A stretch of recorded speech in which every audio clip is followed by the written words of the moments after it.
ಸತತ ಕುಸಿತ ಕಂಡ ಚಿನ್ನದ ಆಮದು. ಪ್ರಧಾನಿ ಮೋದಿ ಕರೆ ವರ್ಕ್ ಆಯ್ತಾ?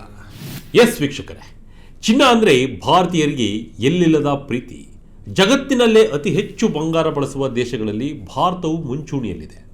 ಆದರೆ ಮಧ್ಯಪ್ರಾಚ್ಯದ ಯುದ್ಧದ ಹಿನ್ನೆಲೆಯಲ್ಲಿ ದೇಶದ ಆರ್ಥಿಕತೆಯ ಹಿತದೃಷ್ಟಿಯಿಂದ ಪ್ರಧಾನಮಂತ್ರಿ ನರೇಂದ್ರ ಮೋದಿಯವರು ಚಿನ್ನದ ಬಳಕೆಯನ್ನು ಕಡಿಮೆ ಮಾಡುವಂತೆ ದೇಶದ ಜನತೆಗೆ ಕರೆ ನೀಡಿದರು. ಈಗ ಪ್ರಧಾನಿ ಮೋದಿಯವರ ಈ ಕರೆಗೆ ಭಾರತೀಯರು ಸ್ಪಂದಿಸಿದ್ದಾರಾ? ಭಾರತದ ಚಿನ್ನದ ಮಾರುಕಟ್ಟೆಯ ಪರಿಸ್ಥಿತಿ ಸದ್ಯ ಹೇಗಿದೆ? ಹೌದು ವೀಕ್ಷಕರೇ, ಭಾರತೀಯ ರಿಸರ್ವ್ ಬ್ಯಾಂಕ್ ಬಿಡುಗಡೆ ಮಾಡಿರುವ ಹೊಸ ಹಣಕಾಸು ಸ್ಥಿರತೆ ವರದಿ ಇವತ್ತು ದೇಶದ ಇಂಧನ ಮತ್ತು ಚಿನ್ನದ ಮಾರುಕಟ್ಟೆಯ ಆಘಾತಕಾರಿ ಅಂಕಿಅಂಶಗಳನ್ನು ಹೊರಹಾಕಿದೆ. RBI ವರದಿಯ ಪ್ರಕಾರ ದೇಶದಲ್ಲಿ ಚಿನ್ನದ ಆಮದು ಪ್ರಮಾಣ ಗಣನೀಯವಾಗಿ ಕುಸಿದಿದೆ.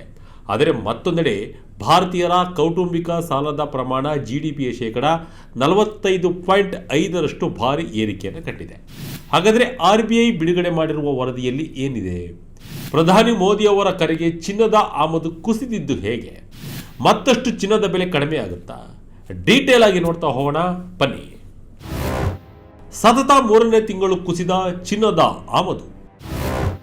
ಮೇ ತಿಂಗಳಲ್ಲಿ $12 ಬಿಲಿಯನ್ ಇಳಿಕೆ. ವೀಕ್ಷಕರೇ, ಭಾರತೀಯ ರಿಸರ್ವ್ ಬ್ಯಾಂಕ್ ಬಿಡುಗಡೆ ಮಾಡಿರುವ ದ್ವೈವಾರ್ಷಿಕ ಹಣಕಾಸು ಸ್ಥಿರತೆಯ ವರದಿಯ ಪ್ರಕಾರ ಭಾರತದ ಚಿನ್ನದ ಆಮದು ವೆಚ್ಚದಲ್ಲಿ ಗಮನಾರ್ಹ ಕುಸಿತ ಕಂಡುಬಂದಿದೆ. 2026ರ ಮೇ ತಿಂಗಳಲ್ಲಿ ಚಿನ್ನದ ಆಮದು ಭಾರೀ ಪ್ರಮಾಣದಲ್ಲಿ ಮಂದಗತಿಯನ್ನು ದಾಖಲಿಸಿದೆ.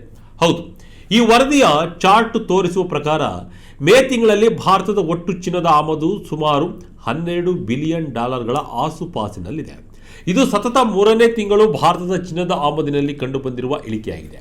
ಹಣಕಾಸು ವರ್ಷ 2026ರ ಆರಂಭದಲ್ಲಿ ಜಾಗತಿಕ ಮಾರುಕಟ್ಟೆಯಲ್ಲಿ ಬಂಗಾರದ ಬೆಲೆ ಗಗನಕ್ಕೇರಿದ್ದರಿಂದ ಭಾರತದ ಚಿನ್ನದ ಆಮದು ವೆಚ್ಚ ಭಾರೀ ಪ್ರಮಾಣದಲ್ಲಿ ಏರಿಕೆಯಾಗಿತ್ತು. ಆದರೆ ಮೇ ತಿಂಗಳ ಹೊತ್ತಿಗೆ ಗ್ರಾಹಕರ ಖರೀದಿ ಪ್ರವೃತ್ತಿಯಲ್ಲಿ ಭಾರೀ ಬದಲಾವಣೆಯಾಗಿದ್ದು ಆಮದು ದರ ಕುಸಿತದ ಹಾದಿ ಹಿಡಿದಿದೆ.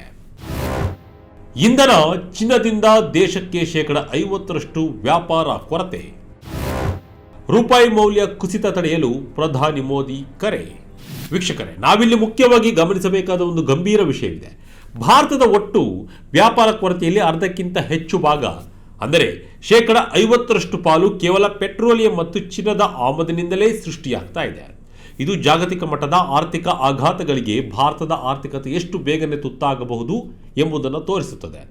ವಿಶೇಷವಾಗಿ ಮೇ 10ರ ಸುಮಾರಿಗೆ ಪಶ್ಚಿಮ ಏಷ್ಯಾದಲ್ಲಿ ಉಂಟಾದ ಭೀಕರ ರಾಜಕೀಯ ಬಿಕ್ಕಟ್ಟಿನಿಂದಾಗಿ ಜಾಗತಿಕವಾಗಿ ಕಚ್ಚಾ ತೈಲ ಮತ್ತು ಇತರೆ ಅಗತ್ಯ ವಸ್ತುಗಳ ಬೆಲೆ ಭಾರೀ ಪ್ರಮಾಣದಲ್ಲಿ ಏರಿಕೆಯಾಯಿತು. ಇದು ಭಾರತೀಯ ರೂಪಾಯಿಯ ಮೇಲೆ ತೀವ್ರ ಒತ್ತಡ ಹೇರಿತು. ರೂಪಾಯಿ ಮೌಲ್ಯವು ಅಮೆರಿಕದ ಡಾಲರ್ ಎದುರು 100ರ ಗಡಿಯನ್ನು ದಾಟಬಹುದು ಎಂಬ ತೀವ್ರ ಭೀತಿ ಎದುರಾಗಿತ್ತು. ಇಂತಹ ಸಂದರ್ಭದಲ್ಲಿ ದೇಶದ ಆರ್ಥಿಕತೆಯನ್ನು ರಕ್ಷಿಸಲು ಪ್ರಧಾನಿ ನರೇಂದ್ರ ಮೋದಿಯವರು ದೇಶದ ನಾಗರಿಕರಲ್ಲಿ ಚಿನ್ನದ ಬಳಕೆಯನ್ನು ತಾತ್ಕಾಲಿಕವಾಗಿ ಕಡಿಮೆ ಮಾಡುವಂತೆ ಪದೇ ಪದೇ ಮನವಿಯನ್ನು ಮಾಡಿದರು. ಪ್ರಧಾನಿ ಮೋದಿಯವರ ಮನವಿ ಮತ್ತು ಅತಿ ಹೆಚ್ಚಿನ ಬಂಗಾರದ ಬೆಲೆ ಇವತ್ತು ಆಮದು ಪ್ರಮಾಣ ತಗ್ಗಲು ಪ್ರಮುಖ ಕಾರಣವಾಗಿದೆ. ಹೂಡಿಕೆದಾರರ ಬದಲಾದ ಟ್ರೆಂಡ್. ಚಿನ್ನದ ETF-ನಿಂದ ಹಣ ಹಿಂತೆಗೆತ. ವೀಕ್ಷಕರೇ, ಕೇವಲ ಭೌತಿಕ ಚಿನ್ನದ ಆಮದು ಮಾತ್ರವಲ್ಲ, ಚಿನ್ನದ ಮೇಲಿನ ಕಾಗದದ ಹೂಡಿಕೆ ಅಂದರೆ ಗೋಲ್ಡ್ ETF ಮಾರುಕಟ್ಟೆಯಲ್ಲೂ ಇವತ್ತು ಹೂಡಿಕೆದಾರರ ನಡವಳಿಕೆಯಲ್ಲಿ ಭಾರೀ ಬದಲಾವಣೆಯನ್ನು ಕಂಡು ಬಂದಿದೆ. ಕಳೆದ ಹಣಕಾಸು ವರ್ಷ 2025ರಲ್ಲಿ ಗೋಲ್ಡ್ ETF ಹೂಡಿಕೆಯಲ್ಲಿ ಬರೋಬ್ಬರಿ ಶೇಕಡ 190ರಷ್ಟು ಭಾರೀ ಜಿಗಿತ ಕಂಡು ಬಂದಿತ್ತು. ಇಷ್ಟೇ ಅಲ್ಲದೆ 2026ರ ಜನವರಿ ತಿಂಗಳೊಂದರಲ್ಲೇ ಹೂಡಿಕೆದಾರರು ಬರೋಬ್ಬರಿ 24,039 ಕೋಟಿ ರೂಪಾಯಿಗಳನ್ನು ಗೋಲ್ಡ್ ETF-ನಲ್ಲಿ ಹೂಡಿಕೆ ಮಾಡಿದ್ರು. ಆದರೆ ಮೇ ತಿಂಗಳಲ್ಲಿ ಇತಿಹಾಸದಲ್ಲೇ ಮೊದಲ ಬಾರಿಗೆ ಗೋಲ್ಡ್ ETF-ನಿಂದ ಬರೋಬ್ಬರಿ 725 ಕೋಟಿ ರೂಪಾಯಿಗಳ ನಿವ್ವಳ ಹೊರಹರಿವು ದಾಖಲಾಗಿದೆ.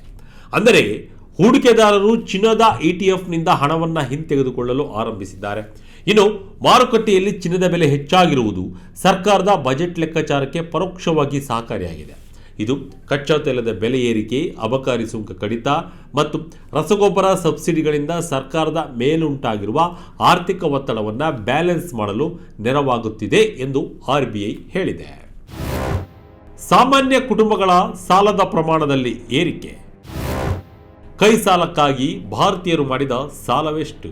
ವೀಕ್ಷಕರೇ, ಚಿನ್ನದ ಆಮದು ಕತೆ ಹಾಗಿರಲಿ, ಆದರೆ RBI ವರದಿ ನೀಡಿರುವ ಮತ್ತೊಂದು ಆಘಾತಕಾರಿ ಮಾಹಿತಿ ಎಂದರೆ ಭಾರತೀಯರ ಕೌಟುಂಬಿಕ ಸಾಲದ ಪ್ರಮಾಣದ ಭಾರೀ ಏರಿಕೆ ಕಂಡಿರುವುದು. ಹೌದು, ದೇಶದ ಒಟ್ಟು ಜಿಡಿಪಿಗೆ ಹೋಲಿಸಿದರೆ ಕೌಟುಂಬಿಕ ಸಾಲದ ಪ್ರಮಾಣ 45.5% ಜಿಗಿತ ಕಂಡಿದೆ.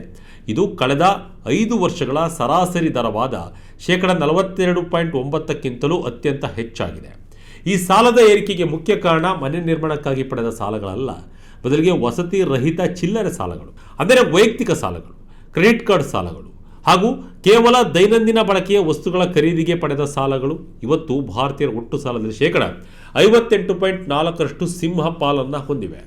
ಈ ಸಾಲದ ಪ್ರಮಾಣವು ಕೃಷಿ, ಕೈಗಾರಿಕೆ ಅಥವಾ ಮನೆ ನಿರ್ಮಾಣದ ಸಾಲಗಳಿಗಿಂತ ಸತತವಾಗಿ ಹೆಚ್ಚಾಗುತ್ತಲೇ ಇದೆ. ಉದಯೋನ್ಮುಖ ಮಾರುಕಟ್ಟೆಯಲ್ಲಿ ಭಾರತಕ್ಕೆ 4ನೇ ಸ್ಥಾನ. ಸುಧಾರಣೆ ಕಂಡ ಸಾಲಗಾರರ ರೇಟಿಂಗ್ ಪ್ರೊಫೈಲ್. ಎಸ್ ವೀಕ್ಷಕರೇ, ಜಾಗತಿಕವಾಗಿ ಉದಯೋನ್ಮುಖ ಮಾರುಕಟ್ಟೆ ದೇಶಗಳಲ್ಲಿ ಅತಿ ಹೆಚ್ಚು ಕೌಟುಂಬಿಕ ಸಾಲ ಹೊಂದಿರುವ ದೇಶಗಳ ಪಟ್ಟಿಯಲ್ಲಿ ಭಾರತಕ್ಕೆ ಸದ್ಯ 4ನೇ ಸ್ಥಾನ ಲಭಿಸಿದೆ. ಈ ಪಟ್ಟಿಯಲ್ಲಿ 87.3% ಜಿಡಿಪಿ ಸಾಲದೊಂದಿಗೆ ಥೈಲ್ಯಾಂಡ್ ಮೊದಲ ಸ್ಥಾನದಲ್ಲಿದ್ದರೆ, ಮಲೇಷ್ಯಾ 69.9% ದ್ವಿತೀಯ ಸ್ಥಾನದಲ್ಲಿದೆ ಮತ್ತು ಚೀನಾ 59% ತೃತೀಯ ಸ್ಥಾನ ಪಡೆದುಕೊಂಡಿದೆ. ಭಾರತದಲ್ಲಿ 45.5% ಸಾಲವಿದೆ. ಆದರೆ ಇಲ್ಲಿ RBI ನೆಮ್ಮದಿಯ ಸುದ್ದಿಯೊಂದನ್ನು ನೀಡಿದೆ. ದೇಶದಲ್ಲಿ ಸಾಲದ ಪ್ರಮಾಣ ಹೆಚ್ಚಾಗುತ್ತಿದ್ದರೂ ಸಾಲಗಾರರ ಗುಣಮಟ್ಟ ಮತ್ತು ರೇಟಿಂಗ್ ಪ್ರೊಫೈಲ್ ಗಣನೀಯವಾಗಿ ಸುಧಾರಿಸಿದೆ.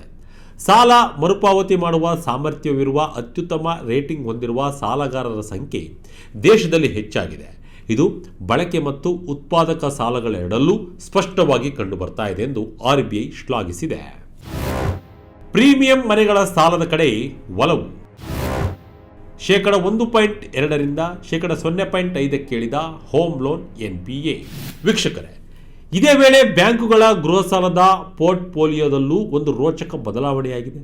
2014ರ ಮಾರ್ಚ್ ತಿಂಗಳಲ್ಲಿ ದೇಶದ ಒಟ್ಟು ಗೃಹ ಸಾಲಗಳಲ್ಲಿ 25 ಲಕ್ಷ ರೂಪಾಯಿಗಿಂತ ಕಡಿಮೆ ಮೌಲ್ಯದ ಸಾಲಗಳು ಪಾಲು 60.6% ಇತ್ತು. ಅಂದರೆ ಆಗ ಜನರು ಕೈಗೆಟಕುವ ಬೆಲೆಯ ಸಣ್ಣ ಮನೆಗಳ ಖರೀದಿಗೆ ಹೆಚ್ಚಿನ ಒಲವು ತೋರ್ತಾ ಇದ್ರು. ಆದರೆ ಇತ್ತೀಚಿನ ವರ್ಷಗಳಲ್ಲಿ 50 ಲಕ್ಷ ರೂಪಾಯಿ ಹಾಗೂ ಅದಕ್ಕಿಂತ ಹೆಚ್ಚಿನ ಮೊತ್ತದ ಪ್ರೀಮಿಯಂ ಗೃಹ ಸಾಲಗಳ ಪಾಲು 44.7% ಏರಿಕೆ ಕಂಡಿದೆ. ಅಂದರೆ ಭಾರತೀಯರ ಜೀವನ ಶೈಲಿ ಬದಲಾಗುತ್ತಿದ್ದು ಜನರು ದುಬಾರಿ ಮತ್ತು ದೊಡ್ಡ ಮನೆಗಳ ಖರೀದಿಗೆ ಸಾಲ ಪಡಿತಾ ಇದ್ದಾರೆ. ಅತಿ ಮುಖ್ಯವಾಗಿ ಬ್ಯಾಂಕುಗಳ ಗೃಹ ಸಾಲದ ವಸೂಲಾಗದ ಸಾಲ ಪ್ರಮಾಣವು ಭಾರಿ ಕುಸಿತ ಕಂಡಿದೆ. 2019ರ ಮಾರ್ಚ್ನಲ್ಲಿ 1.2% ಇದ್ದ ಹೋಮ್ ಲೋನ್ NPA ದರವು 2020ರ ಮಾರ್ಚ್ ವೇಳೆಗೆ ಕೇವಲ 0.5% ಕುಸಿದಿದೆ.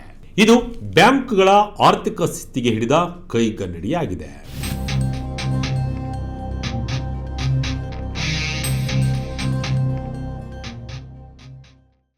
ವೀಕ್ಷಕರೇ, ಒಟ್ಟಾರೆಯಾಗಿ ಹೇಳುವುದಾದರೆ ಪ್ರಧಾನಿ ನರೇಂದ್ರ ಮೋದಿ ಅವರ ಕರೆಗೆ ಪೂರಕವಾಗಿ ಮತ್ತು ಜಾಗತಿಕ ಮಾರುಕಟ್ಟೆಯ ಏರುಪೇರುಗಳ ಹಿನ್ನೆಲೆಯಲ್ಲಿ ದೇಶದಲ್ಲಿ ಚಿನ್ನದ ಆಮದು ಪ್ರಮಾಣ ಕಡಿಮೆಯಾಗಿರುವುದು ಭಾರತದ ವ್ಯಾಪಾರ ಕೊರತೆಯನ್ನು ನಿಯಂತ್ರಿಸಲು ಪೂರಕವಾಗಿದೆ.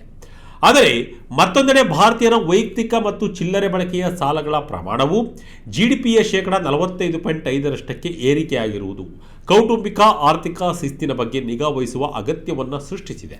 ಬ್ಯಾಂಕುಗಳ ಗೃಹ ಸಾಲದ NPA ಪ್ರಮಾಣ ಕುಸಿದಿರುವುದು ಮತ್ತು ಸಾಲಗಾರರ ರೇಟಿಂಗ್ ಪ್ರೊಫೈಲ್ ಸುಧಾರಿಸಿರುವುದು ದೇಶದ ಬ್ಯಾಂಕಿಂಗ್ ವ್ಯವಸ್ಥೆಯ ಸದೃಢತೆಗೆ ಸಾಕ್ಷಿಯಾಗಿದೆ. ಚಿನ್ನದ ಮೇಲಿನ ಹೂಡಿಕೆಯ ನಿಯಂತ್ರಣ ಮತ್ತು ಹೆಚ್ಚುತ್ತಿರುವ ವೈಯಕ್ತಿಕ ಸಾಲಗಳ ನಿರ್ವಹಣೆಯ ಸಮತೋಲನದ ಕುರಿತು ನಿಮಗೆ ಏನನ್ಸುತ್ತೆ ಎಂಬುದನ್ನು ತಪ್ಪದೆ ಕಮೆಂಟ್ ಮೂಲಕ ನಮಗೆ ತಿಳಿಸಿ.